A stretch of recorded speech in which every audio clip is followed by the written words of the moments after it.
السلام علیکم ورحمۃ اللہ وبرکاتہ۔ تو دوستو، اسلام پر ایک دور ایسا بھی گزرا ہے جو حقیقت میں اسلام کی غربت کا دور تھا، مظلومیت کا دور تھا، قسم پرسی کا دور تھا۔ پیغمبر اسلام کے ساتھ دینے والا کوئی نہ تھا، ہر طرف سے مخالفت ہوتی تھی، ہر جانب سے گالیاں سنائی دیتی تھی۔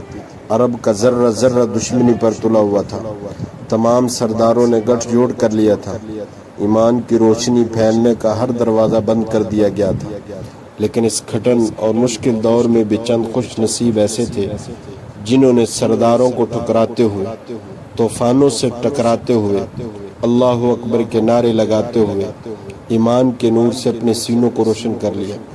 ان خوش نصیبوں میں سے ام المؤمنین حضرت خدیجہ عورتوں میں، حضرت ابوبکر صدیق رضی اللہ تعالیٰ مردوں میں، زید بن حارثہ رضی اللہ تعالیٰ غلاموں میں، حضرت علی رضی اللہ تعالیٰ عنہ بچوں میں سب سے پہلے ایمان لائے۔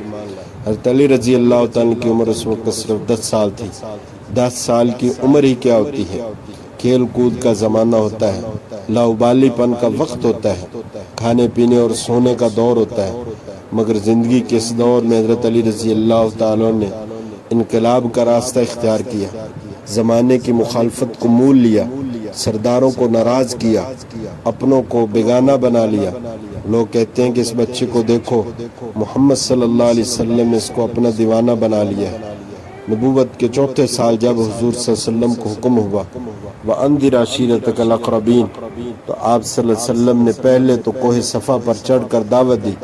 جب اس کا اثر نہ ہوا تو حضرت علی رضی اللہ تعالیٰ کو دعوت کے انتظام کرنے کا حکم دیا۔ دعوت میں کل خاندان شریک تھا جن کی تعداد 40 تھی۔ حضرت حمزہ رضی اللہ تعالیٰ عنہ، حضرت عباس رضی اللہ تعالیٰ عنہ، ابو لہب اور ابو طالب بھی شرکاء میں تھے۔ لوگ کھانے سے فارغ ہو چکے تو حضور صلی اللہ علیہ وسلم نے اٹھ کر فرمایا، یا بنی عبد المطلب، خدا کی قسم میں تمہارے سامنے دنیا اور آخرت کی بہترین نعمت پیش کرتا ہوں، بولو تم میں سے کون شخص ایک شرط پر میرا ساتھ دیتا ہے کہ وہ میرا معاون و مددگار ہوگا؟ اس کے جواب میں سب چپ رہے، صرف شیر خدا علی المرتضیٰ رضی اللہ تعالیٰ عنہ کی آواز بلند ہوئی کہ گو میں عمر میں سب سے چھوٹا ہوں اور مجھے شعب چشم کا عرضہ بھی لاحق ہے اور میری ٹانگیں پتلی ہیں، تاہم میں آپ کا یاد اور دست و بازو بنوں گا۔ اور حضرت صلی اللہ علیہ وسلم نے فرمایا، اچھا تم بیٹھ جاؤ، اور پھر لوگوں سے خطاب فرمایا، لیکن کسی نے جواب نہیں دیا۔ حضرت علی رضی اللہ تعالیٰ عنہ پھر اٹھے، حضرت صلی اللہ علیہ وسلم نے پھر انہیں بٹھا دیا، یہاں تک کہ جب تیسری دفعہ بھی اس بارے گراں کا اٹھانا کسی نے قبول نہ کیا تو اس مرتبہ حضرت علی رضی اللہ تعالیٰ نے جان بازی کے اس لہجے میں انہی الفاظ کا ادا کیا تو ارشاد ہوا، بیٹھ جاؤ، تو میرا بھائی اور میرا وارث ہے۔ حضرت علی رضی اللہ تعالیٰ کی جانساری کا ایک اور واقعہ سنیے۔ جب حضور صلی اللہ علیہ وسلم کو ہجرت کا حکم ہوا تو وہ ایک سیاہ رات تھی، مشرکین ننگی تلواریں لیے ہوئے آپ صلی اللہ علیہ وسلم کے مکان کا محاصرہ کیے ہوئے تھے۔ سرور کائنات نے اس خیال سے کہ مشرکین کو شبہ نہ ہو، حضرت علی المرتضیٰ رضی اللہ تعالیٰ کو اپنے فرش اطہر پر استراحت کا حکم دیا اور خود حضرت ابوبکر صدیق رضی اللہ تعالیٰ کے ساتھ لے کر مدینہ منورہ روانہ ہو گئے۔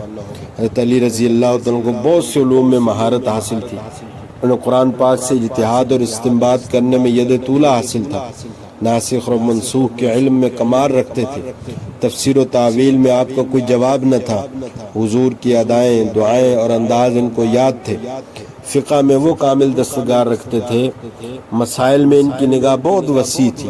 حضرت عمر رضی اللہ تعالیٰ نے فرمایا کرتے تھے کہ اقضانا علی وَأَقْرَأُنَا عَبِيٌّ، ہم میں سب سے بڑے مقدمات کے فیصلے کے لیے علی ہیں اور سب سے بڑے قاری ابی ہیں، اور شریعت کے اسرار پر بھی عبور رکھتے تھے۔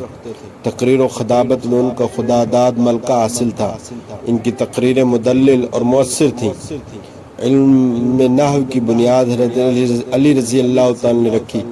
امانت و دیانت کا یہ حال تھا کہ جب حضور صلی اللہ علیہ وسلم نے ہجرت فرمائی تو قریش کی امانتوں کی واپسی کی خدمت حضرت علی رضی اللہ تعالیٰ کے سپرد فرمائی۔ ایک مرتبہ بیت المال کے کچھ تارنگیاں آئیں ایک تارنگی حضرت حسن حضرت حسین رضی اللہ تعالیٰ نے اٹھا لی، جب آپ نے دیکھا تو چھین کر لوگوں میں تقسیم فرما دی۔ زہد و تقوی کی یہ کیفیت تھی کہ حضرت فاطمہ رضی اللہ تعالیٰ عنہ کے ساتھ شادی ہوئی تو علیحدہ مکان میں رہنے لگے۔